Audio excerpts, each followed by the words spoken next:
Lagi-lagi nih si mantan pacarnya si Patrick O'Connor menelpon pihak polisi tentang Jessica lagi. Hai semuanya, welcome back. Dan terima kasih buat kalian yang udah klik video ini. Nah, di video kali ini aku bakal ngebahas tentang part 2 dari kasus Jessica Myrna. Di part 1 kemarin aku ngebahas tentang profilnya korban, tentang penetapan Jessica sebagai tersangka, dan kronologinya. Nah, di video kali ini aku bakal ngebahas kenapa sih Jessica itu ditetapkan sebagai tersangka, walaupun dari mulut Jessica itu tidak pernah terucap bahwa dia itu adalah pelaku dari penghilangan nyawanya Myrna.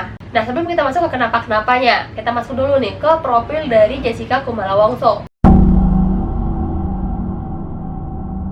Wayan Mirna Salihin, selaku korban dan juga pelaku Jessica Kumala Wongso ini, mereka itu sempat berkuliah di universitas yang sama, yaitu di Sydney, tepatnya di Billy Blue College of Design. Setelah keduanya selesai masa perkuliahan, Jessica itu lebih memilih untuk menetap di Australia dan Myrna memilih untuk balik lagi ke Indonesia. Jessica ini merupakan putri bungsu dari Imelda Wongso dan juga ayahnya bernama Winardi Wongso, di mana ayah Jessica ini punya perusahaan plastik untuk order sepeda asal Jakarta. Jessica itu dikenal sebagai seorang yang sangat pendiam, bahkan semasa SMA-nya dia itu lebih banyak menghabiskan waktu untuk menggambar dan juga main komputer. Kenapa Jessica itu ditetapkan sebagai tersangka, guys? Walaupun di mulut Jessica sendiri itu nggak pernah bilang kalau dia itu menjadi pelaku dalam penghilangan nyawa Myrna. Nah, sekarang kita langsung masuk nih ke kebohongan Jessica.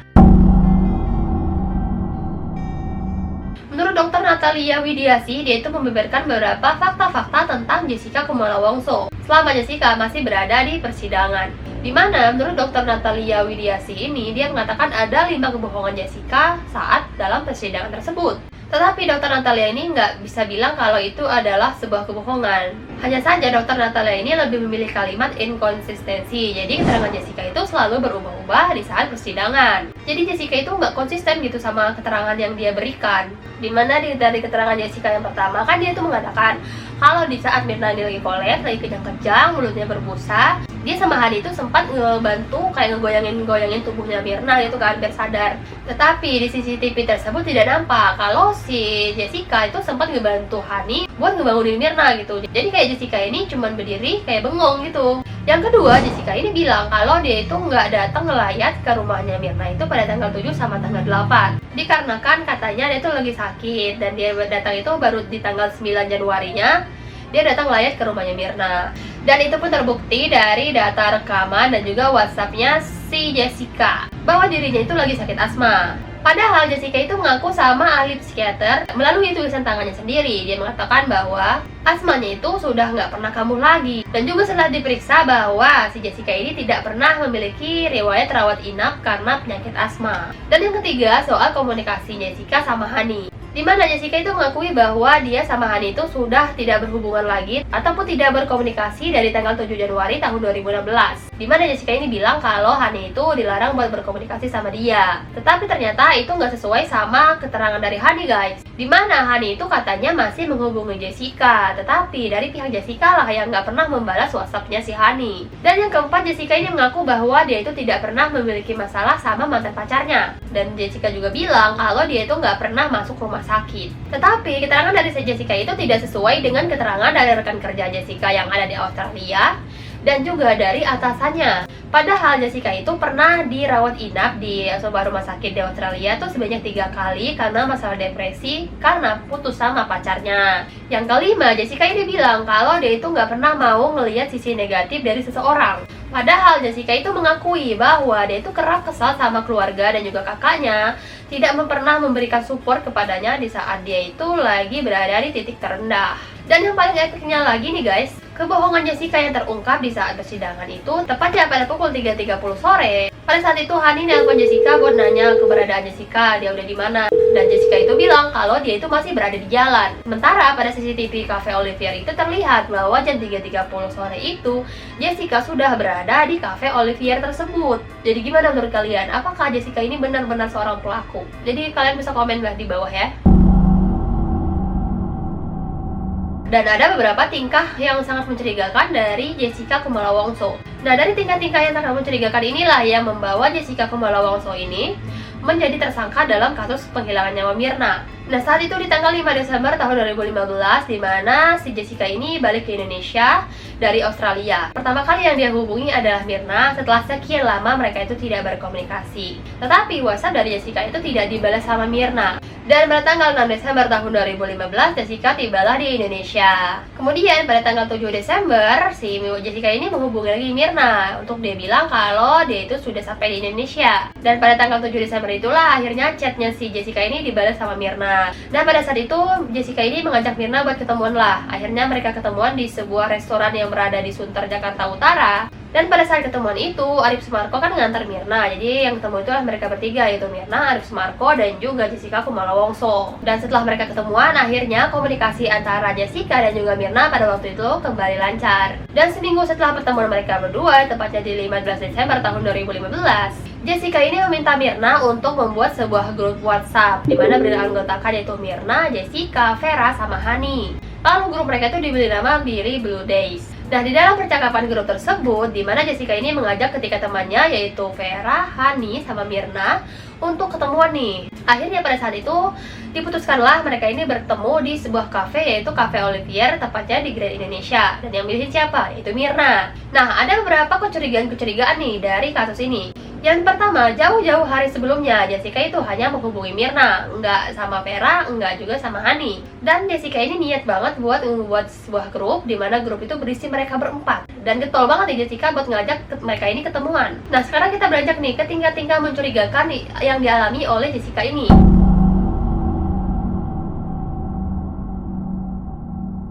Yang pertama, Jessica itu datang duluan dan dia bilang dia sampai di Cafe Olivier itu pada pukul 2. Sementara janjian di WhatsApp tadi itu jam berapa? Jam 5 sore. Dan kepada pihak polisi, Jessica datang duluan nih ke Cafe Olivier itu untuk menghindari 3-in-1. Dan yang kedua, ada tas belanjaan yang dibawa sama Jessica itu kan, yang ditaruh di atas meja. Dimana sebelum tiba di Cafe Olivier itu, Jessica ini sempat mengutari di keliling mall untuk membeli 3 souvenir yang bakal diberikan sama ketiga temannya. Dan juga bingkisan dalam paper bag tersebut, ketika dia itu sudah sampai di meja nomor 54 tadi, nah dia kan langsung meletakkan paper bag itu langsung ditaruh di atas meja tuh kan. Padahal space yang berada di sofa itu kok sangat-sangat lebar, kenapa harus ditaruh di atas meja? Dan hal ini juga dianggap sangat mencurigakan guys. Dan yang ketiga, Jessica ini menolak mencicipi kopi yang sudah diminum sama Mirna. Dan menurut Jessica, kenapa dia menolak untuk mencicipi es kopi Vietnam itu? Karena dia itu punya riwayat asam lambung dan juga sakit mah. Ditambah lagi si Agus yang nganterin kopi mereka itu bilang kalau es kopi Vietnam ini sangat-sangat strong. Jadi akhirnya dia kan menolak buat mencicipi es kopi Vietnam itu. Dan yang keempat, Jessica membuang celana jeansnya yang dia pakai di hari kejadian. Dimana menurut para penyelidik bahwa celananya Jessica yang dipakai di hari kejadian itu merupakan salah satu bukti yang bisa mengungkapkan kematian dari Wayan Mirna Salihin. Tetapi sayangnya celana tersebut sudah dibuang sama ART dari Jessica atas perintah dari Jessica. Dimana menurut keterangan Jessica, kenapa dia membuang celana tersebut? Karena menurutnya celana itu sudah robek di saat dia naik ke mobilnya Arif Sumarko. Dan dia bilang celana itu udah lama juga, akhirnya dia ngebuanglah celana itu. Tetapi kalau menurut gue, kenapa lo harus buang celana itu di saat pas lo punya kejadian kayak gitu? Bahkan di celana tersebut kan tidak ditemukan sampai saat ini guys. Dan yang kelima adalah soal air mineral pesanan Jessica. Dalam prarekonstruksi yang digelar oleh pihak kepolisian di Cafe Olivier tersebut, minuman yang pertama kali datang adalah es kopi Vietnam dari miliknya Mirna, dan disusul oleh 2 minuman koktail, di mana minuman ini adalah pesannya dari Hani dan juga pesanan dari Jessica. Tetapi sesaat setelah Mirna ini tiba di rumah sakit Abdi Waluyo, ayahnya Mirna ini sempat nanya sama Jessica apa yang sudah diminum sama si anaknya yaitu Mirna. Tetapi pada saat itu Jessica ini bilang sama ayahnya Mirna kalau Mirna ini minum air putih, bukan koktail. Yang keenam, Jessica ini mengaku depresi tapi tetap tenang. Ada sebuah keterangan dari ahli hipnoterapi. Jessica itu mengatakan kepada dirinya bahwa dia itu lagi stres ataupun lagi depresi. Tetapi walaupun dia lagi depresi dan juga banyak tekanan, tetapi sikapnya itu terlihat sangat-sangat tenang. Dari pengamatan ahli hipnoterapi, dia itu mengatakan tidak ada indikasi depresi ataupun tekanan yang dialami sama Jessica. Dimana Jessica itu mengatakan walaupun Jessica ini terlihat sebagai orang yang sangat tenang, depresi itu harusnya terlihat dari beberapa bagian tubuh, kayak bahasa tubuh, gestur, postur, ekspresi wajah, dan juga intonasi suara. Alhasil nih guys, pernyataan Jessica itu tidak sesuai ataupun tidak sinkron dengan sikapnya itu yang semakin tenang. Dan yang ketujuh adalah Jessica ini nggak panik sama sekali. Dimana menurut ahli hipnoterapi yang lain, dia itu mengatakan ada yang mencurigakan dari sikapnya Jessica itu. Walaupun nih guys, dia itu sudah dituduh orang-orang sebagai pembunuh temannya sendiri, Jessica itu tampak tenang seolah-olah dia itu tidak terusik sama sekali dengan pemberitaan di mana-mana. Dimana ahli hipnoterapi juga mengatakan karena tak nampak kegelisahan dari Jessica, menurutnya karena Jessica itu semakin lama semakin terbiasa dengan banyaknya pertanyaan-pertanyaan yang diajukan kepada dirinya, bahkan hampir setiap hari. Dan juga nggak ada rasanya empati yang ditunjukkan sama Jessica di saat kepulangan Myrna. Dimana ada seorang psikiater yang mengatakan bahwa ada dua kemungkinan dari sikap tenang yang dinampakkan si Jessica di saat diwawancarai di media. Yang pertama, karena memang bukan dia pembunuhnya. Ataupun yang kedua yang lebih parah lagi, dia sudah terbiasa membunuh. Dan bahkan menurut psikiater ini, Jessica itu harus dicek kejiwaannya. Dimana seharusnya kan di saat seorang itu kehilangan seorang teman, seharusnya hal yang ditunjukkan adalah kesedihan, merasa kehilangan, ataupun setidaknya tuh harus berempati gitu kan. Tetapi pada saat Myrna ini lagi kolaps kan, di CCTV tersebut terlihat bahwa Myrna itu tenang-tenang aja gitu, nggak panik seperti Hani. Nah jadi itulah beberapa tingkah-tingkah mencurigakan dari Jessica Kumala Wongso. Gimana menurut kalian guys? Coba komen di kolom komentar. Dan sekarang kita bakal masuk ke 14 kasus yang melibatkan Jessica Kumala Wongso selama dia berada di Australia. Nah inilah yang kasus yang benar-benar kayak ngebuat orang bahwa oh sepertinya Jessica ini emang tersangka.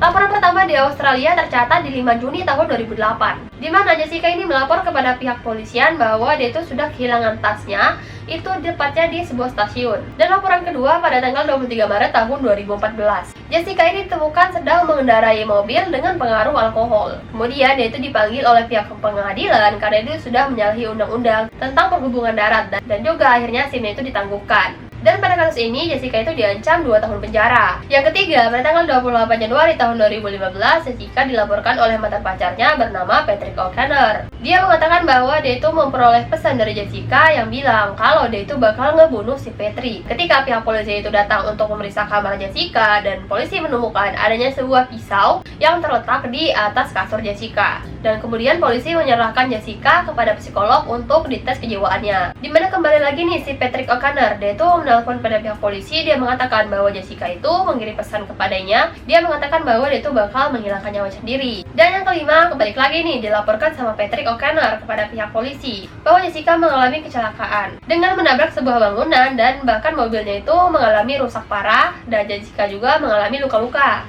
Dan dalam pemeriksaan Jessica ditemukannya ada berapa kadar alkohol yang dikonsumsi oleh Jessica, di mana kadar alkohol itu cukup tinggi. Dan akibat perbuatannya ini Jessica pun diancam selama 2 tahun penjara. Dan yang keenam, lagi-lagi nih si mantan pacarnya si Patrick O'Connor menelpon pihak polisi tentang Jessica lagi. Di mana laporan tersebut Jessica ini lagi-lagi bakal meracuni Patrick dengan cara menggunakan gas karbon dioksida. Di mana pesan tersebut dikirimlah Jessica kepada Patrick melalui WhatsApp. Dan ketika pihak polisi itu datang ke kediamannya Jessica, di mana di kamar tersebut ditemukan ada sebuah panggangan arang di atas tempat tidur Jessica. Dan disinilah Jessica mengaku pada pihak polisi bahwa dia itu lagi mengalami depresi setelah kejadian tanggal 22 Agustus itu. Dan itu kan dia kecelakaan kan di tanggal 22 Agustus itu. Kemudian laporan berikutnya tuh masuk lagi nih ke polisi. Laporan selanjutnya dan juga selanjutnya. Sampai ada 12 laporan mengenai Jessica Kumala Wongso. Yang dimana semua laporan itu terjadi di bulan November tahun 2015. Sebelum Jessica itu kan pulang ke Indonesia ya pada Desembernya. Jadi yang laporin Jessica ini yaitu si Patrick, mantan pacarnya, mengenai tentang menghilangkan nyawa sendiri Jessica ini, atau enggak dia bakal ngancemin si Patrick buat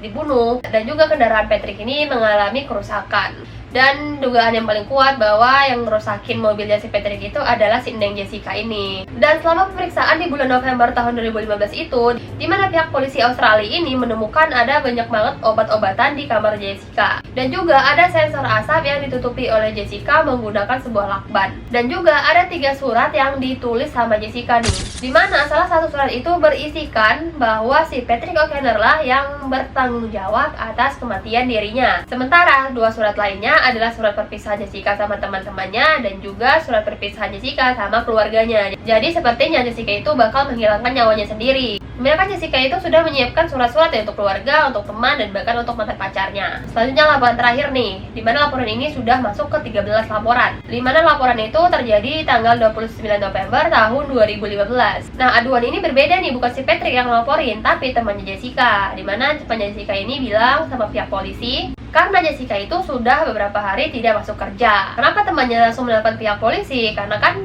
mereka teman-temannya ini tahu bahwa Jessica ini sempat beberapa kali dilaporkan sama pihak polisi oleh Patrick karena ingin menghilangkan nyawanya sendiri ataupun dia itu bakal membunuh si Patrick. Tetapi saat polisi datang ke rumah Jessica ini ditemukan dalam keadaan yang baik-baik saja. Oh jadi enggak, ternyata masih ada nih laporan terakhir di tanggal 16 Desember tahun 2015. Jadi ini laporan ke-14, di mana pihak pengadilan itu mengeluarkan perintah untuk melindungi Patrick O'Connor dari Jessica Kumala Wongso. Jadi laporan Jessica ini banyak banget guys, sampai 14 laporan. Dan itu di bulan November. Dimana kembali lagi nih, dimana dugaan-dugaan tersebut karena Jessica ini kan sepertinya mengalami depresi dan juga tekanan batin yang sangat-sangat hebat. Nah, jadi pihak Patrick ini meminta pengadilan untuk membantunya dalam melindungi dirinya dari Jessica Kumala Wongso, yaitu restraining order. Nah, dimana restraining order ini adalah sebuah perlindungan yang membatasi seseorang untuk melakukan tindakan tertentu, seperti mendekati ataupun menghubungi seseorang yang memang sudah mendapatkan perintah dari pengadilan. Dimana perintah ini biasanya digunakan untuk orang-orang seperti korban kekerasan, korban pelecehan, dan juga korban penguntitan. Dan indikasi-indikasi yang menyebabkan Jessica ini ditetapkan sebagai tersangka dikuatkan dengan tuntutan jaksa. Nah, dimana ada beberapa fakta yang sudah dirangkum sama jaksa penuntut umum. Dimana yang pertama guys, Jessica ini kan lagi-lagi sampai di cafe itu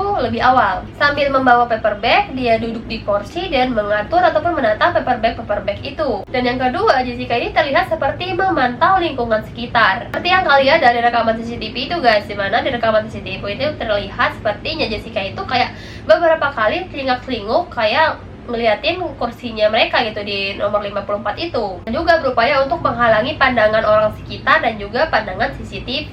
Dan yang ketiga, jaksa penuntut umum ini meyakini bahwa ada sesuatu yang dikeluarkan dari Jessica itu dalam tasnya itu. Dan menurut keterangan jaksa umum sepertinya itu adalah racun cyanida. Dan kemudian dimasukkanlah racun cyanida itu ke dalam es kopi Vietnamnya milik Myrna. Dan yang keempat, Jessica ini melakukan close bill, di mana dia melakukan pesanan setelah itu langsung bayar ke cafe Olivier itu kayak sesuatu hal yang sangat mustahil dan juga jarang banget terjadi. Dan yang kelima sudah jelas nih guys, dimana beberapa menit setelah Myrna ini meminum es kopi Vietnam itu, dia langsung kejang-kejang dengan badannya kaku, bahkan mulutnya mengeluarkan busa. Hingga pada saat itulah dia dibawa pakai kursi roda dan langsung dibawa ke rumah sakit Abdi Waluyo. Dan yang keenam, ketika Myrna ini lagi sekarat-sekaratnya, pihak dari Olivier Cafe dan juga pihak dari Hani itu berusaha untuk melakukan pertolongan kepada si Myrna. Tetapi Jessica nampak di CCTV, dia itu tidak panik sama sekali dan tidak melakukan apa-apa. Dan dari banyaknya faktor yang aku sebutkan tadi nih guys, kalau memang Jessica itu adalah pelakunya, kenapa dia itu bisa lolos lie detector? Seperti yang kalian tahu bahwa lie detector ini adalah alat untuk mengetahui kebohongan seseorang. Dimana hingga saat ini alat tersebut dijadikan sebagai alat untuk pembuktian dimana seseorang itu melakukan kebohongan ataupun untuk mengungkapkan sebuah kasus kejahatan.